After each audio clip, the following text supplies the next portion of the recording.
Welcome back to Sika Strength and welcome back to Sika Stand. Welcome back to Technique Sundays. That doesn't make sense. It's not alliteration, but that's what we're doing on Sundays at the moment. My name is Owen. I'm one half of Sika Strength and I've been coaching weightlifters for quite a while. I've been lifting for quite a while. We're probably well into my second decade of weightlifting and we've seen a lot of problems in weightlifting that are very common, and we're using this series to pick two things per lifter that we can identify in your lifting, that you can hopefully identify in your own training and realize that they are possibly issues, and hopefully then some fixes to implement and eradicate those errors. Now today we're looking at Stefan Botev, the absolute GOAT of the what should have been the in-between super heavyweight and heavyweight class. He was typically a heavyweight and a super heavyweight lifter, but never really weighing more than 120 kilos. And this 250 kilo split jerk is one of my favorite lifts of all time. It's one of his crowning glories.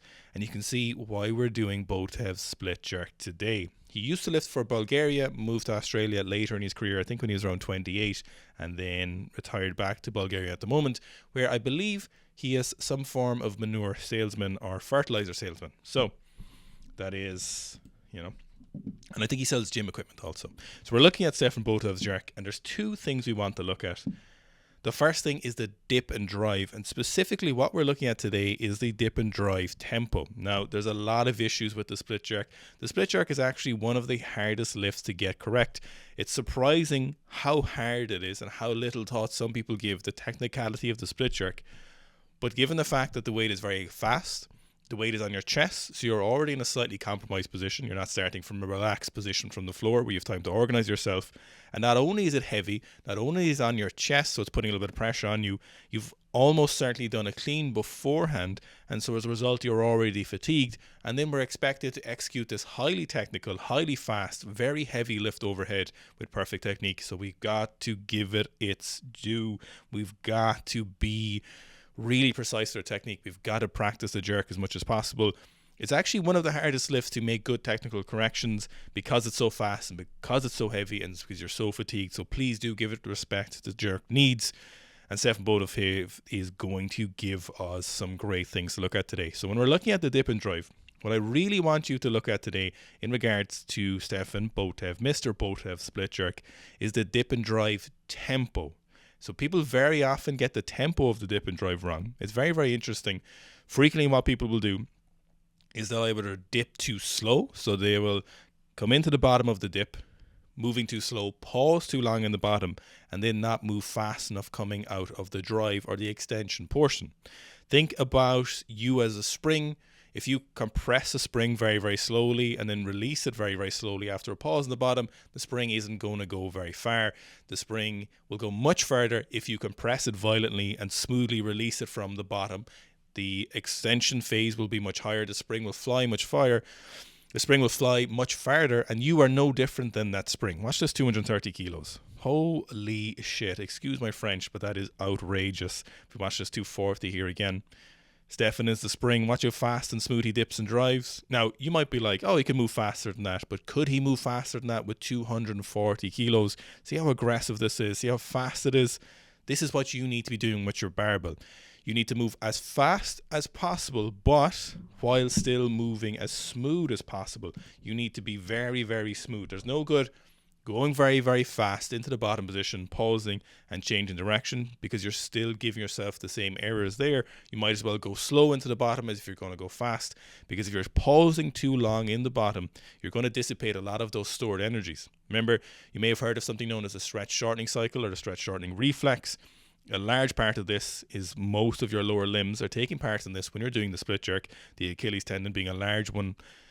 And the faster we release this pressure and the faster we use these stored energies, your tendons will attenuate that force from the fast reduction and the fast compression phase, and then you will be able to use this a lot faster. You'll be able to produce a lot more force than you would be otherwise if you did this with just a contraction of your muscles in isolation, if we were to somehow do that in the lab. So when it comes to the split jerk, we need to be doing this fast, but it's only as fast as you can maintain good positions, of course, but also as fast as you can turn the direction around. Because for some lifters, if we go too quickly into the bottom position, what will happen is we're not able to change direction quickly enough, because we don't have the requisite force available to us. We don't have the power available to us. We don't have the tendon strength, the quad strength to change that direction quickly enough. So you need to go as fast as that you can smoothly change, because a smooth change is still more productive than a fast change. So the dip and drive tempo, if we watch some of these 200 and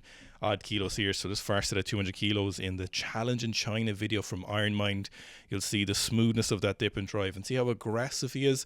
He's not moving as fast as he could with 200 kilos. He's moving as fast as he could with the smoothness he can muster at this 215 kilos.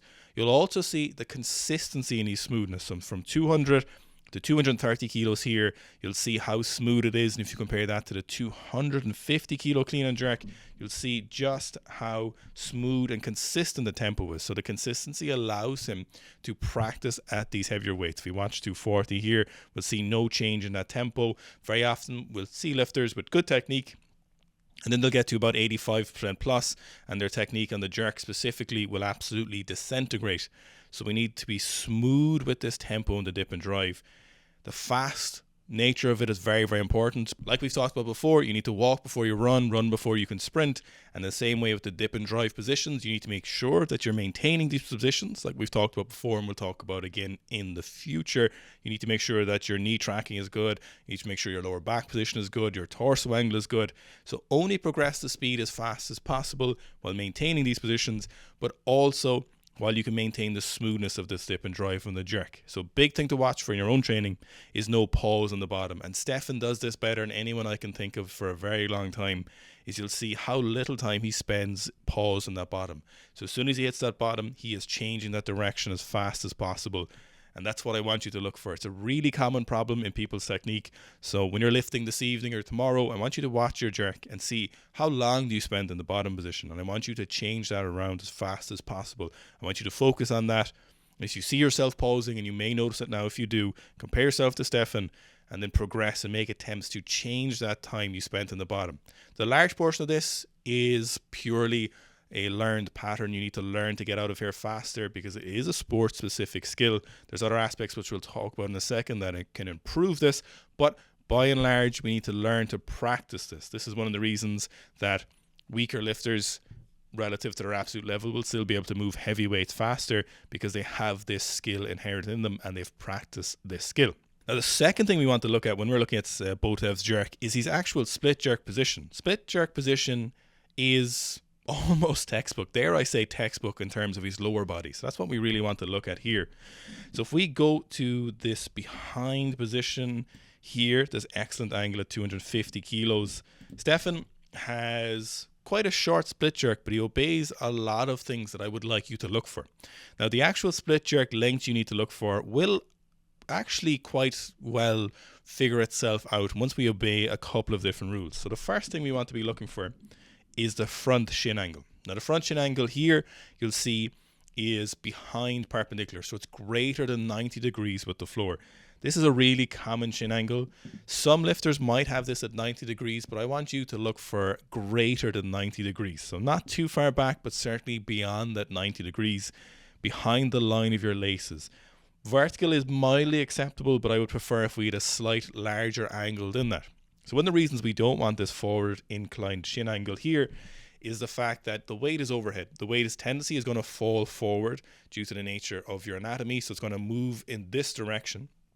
And if our knee is too far forward, if our front knee is too far forward, what's generally going to happen here is that the weight is going to go with that, and you're going to end up chasing the barbell forward. So the first thing we need to be looking at is this shin angle here, and I want you behind 90 degrees with the shin angle.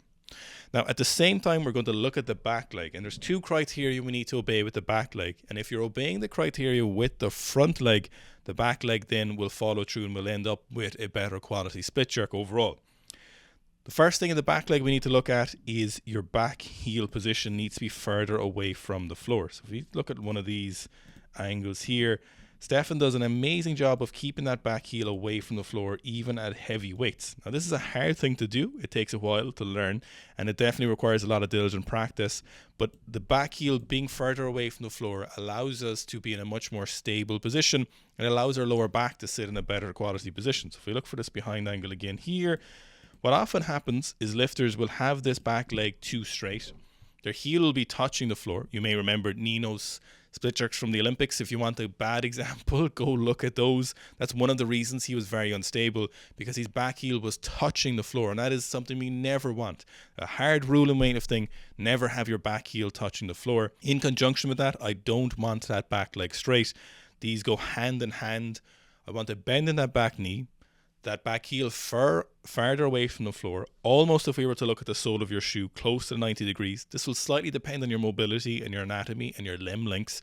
But if we have focus on this back heel away from the ground, if we have a bend in the back knee, but we obey with the front shin angle being behind 90 degrees or larger than 90 degrees, the bend in the back knee will actually take care of itself. So if we look at back heel away from the floor, front shin angle back behind 90 degrees, and then we look for some bend in the back knee. We just think, okay, I'm not going to keep my back knee straight, by and large, with some technicality, and we may need to clean this up. That split jerk position will take care of itself. So there is a lot of rules, and you'll see people drawing things out and measures you can take, and sometimes they are quite useful, and I'm not saying you shouldn't use those, but if you're really having time with those and really struggling, and if you're looking for a way of feeling this out a little bit more, or having some less precise rules that will allow you a little bit of wiggle room, try this system. Just try it here yourself in your split jerking, or with an empty barbell later or a broomstick. Just think back knee behind, so front knee behind your laces, so greater than 90 degrees. Look for that heel really far away from the floor, almost to 90 degrees. So if you look at the shin angle here, you would see this angle would be greater, or at least 90 degrees, but not too far in the other direction. It can be closed in a little bit, like you will see here in Stefan. It's not entirely necessary. And the better dorsiflexion you have, you can get away with a little bit of this position. And then just think for a bend in the back knee, and this will put you in a position where you'll largely be covered for these areas that we're looking for. This allows us then to have a very stable split jerk position, allows us to be very strong, and that's one of the big things you'll see with Stefan's split jerks, is just how stable and convincing he is in the split jerk position. So if we have the stability from the lower body and we have adequate mobility overhead, we will then end up most likely in a much better split jerk position. Now, how do we improve these different aspects? Well, the first one, in terms of dip and drive speed and tempo, comes down to, you've probably guessed it, leg strength. So the leg strength is a huge part of the jerk and the split jerk capacity. And while you might be a very talented lifter, you might have a huge array of fastest fibers, intramuscular coordination, you might be very mobile. For a lot of people, if you're not in the extreme ends of those talents, and even if you are that talented, having higher levels of strength, both back squat strength and front squat strength, will make a massive difference for this. A lot of the times people think the front squat is really useful for the clean, but what we see in reality working out is that the front squat is most useful for the split jerk. It is the one that allows us to get the most benefit from front squat to split jerk. The back squat is actually more useful for our snatch and our clean numbers. The front squat, certainly to be practiced, is very, very useful. But overarchingly there, when we're looking at squatting to snatch and clean, the back squat is actually more often more important. The front squat, however, is much more tangible to the split jerk. And if we have a large front squat, and Stefan's allegedly is 300 kilos, which I certainly believe, and he's a best back squat of 335 kilos, you'll see in one of these videos here where he ends up back squatting 320 kilos. So this particular rep here, you'll know that he has a large excess of strength available to him. Think about the split jerk as a plyometric exercise. Think about this as a sport-specific endeavor. And like we want high force output to be fast and powerful, and high force movements are heavy squatting movements in this case, as we're largely reliant on the lower body. So looking at that lower body, we're looking at large force movements, which are high strength movements. These high strength movements help us recruit high threshold motor units, which are very important for a powerful and smooth split jerk. So having a big squat is super important for that split jerk. Having that big back squat helps us facilitate a big front squat.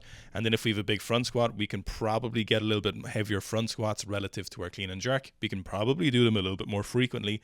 And then as a result of that, then hopefully we can get a better quality split jerk. So practicing those positions and practicing that smoothness and tempo in the split jerk, dip and drive is very, very, very important. But having the adequate strength available to you is one of the big things that's really important in a smooth and fast dip and drive tempo, is having those strong legs. The second area, you probably won't like to hear this, but one of the best areas or best ways we can fix the split jerk is simply by an absolute metric ton of practice. Practice. I know that's probably not what you wanted to hear. You may have wanted to hear that there were some other exercises we could do, push press from split jerk, press from split jerk are all mildly useful, but ultimately it comes down to number of precise, correct repetitions with the right split jerk positions when it comes to correcting the split jerk.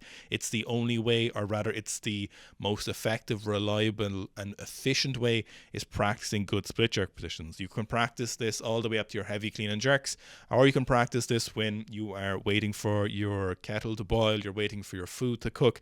Practice split jerk positions. Reinforce these precise, correct split jerk positions. Once you find that right split jerk position, every single day, I want you with a broomstick or without a broomstick, dip, drive, split jerk.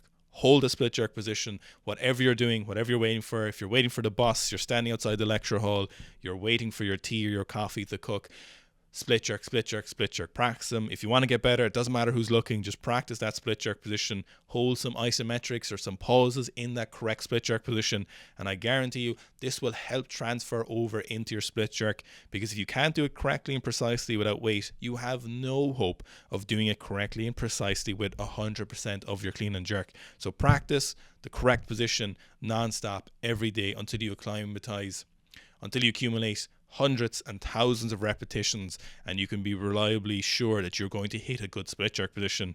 And you can see Stefan is definitely one of those lifters who practice it a lot, given the Bulgarian method that supported his training. So I hope you enjoyed today's video. Remember, give the split jerk its technicality, give it its respect that it's due, because it is a very difficult lift. If you'd like to see a lifter, please let me know. Someone suggested Botev last week, and I thought it was a great opportunity to look at his split jerk, because he really has one of the best split jerks ever, not only in weight, but in terms of technicality. Botev was and is simply amazing. So if you have a lifter you'd like to see, please do leave it in the comments below, and if I can find something good from it, I'll be more than happy to do the video.